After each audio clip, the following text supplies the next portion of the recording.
কোনো এক সূর্য ডোবা বিকেলে আমি চলে এসেছিলাম মিরেশ্বরের ঐতিহাসিক পরাগাল খাদিকির পাড়ে। যারা বিকেলবেলায় কিছু সময় সুন্দরভাবে কাটাতে চান তারা চলে আসতে পারেন পরাগাল খাদিকির পাড়ে। তবে আমি জানি না সবার জন্য এটা উন্মুক্ত কিনা। আপনি ভাবুন তো, কোনো এক বিকেলবেলায় আপনি এই গাটলার উপর বসে এক কাপ চা নিয়ে সূর্য ডুবা দেখতেছেন। এটা ভাবতে আপনার মধ্যে অন্যরকম একটা ফিলিংস আসবে। আপনাদের বরাবরই বলে থাকি, আমি ইতিহাস ঐতিহ্য সম্বন্ধে খুব বেশি জানি না। তারপরও যতটুকু জানি, এটি 1500 শতকের সময় সুলতান পরাগল খাঁ নামে একজন শাসক অত্র এলাকার মানুষের পানির কথা চিন্তা করে এই দিঘিটি খনন করেছিলেন। আর তার নাম অনুসারে এই দিঘিটির নাম রাখা হয় পরাগাল খাদিকি। সেই হিসেবে 400 বছরের অধিক সময় ধরে কালের সাক্ষী বহন করছে এই দিঘি। 29.60 একর জমির উপরে এই দিঘিটি খনন করা হয়েছিল।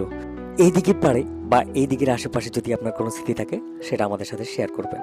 আর কেউ যদি এই দিঘির পাড়ে আসতে চান অথবা কালের সাক্ষী হতে চান, তাহলে চলে আসতে পারেন বাড়িঘাট মিরেশ্বরায় যে কোনো জায়গা থেকে সদরমাটি গিয়ে আসলে সদরমাটি থেকে সামান্য একটু হাঁটলে এই দিঘিটা পাওয়া যায়। পরিশেষে ধন্যবাদ সবাইকে। সবাই ভালো থাকবেন, সবাই সুস্থ থাকবেন। আসসালামু আলাইকুম ওয়া রাহমাতুল্লাহি ওয়া বারাকাতুহু।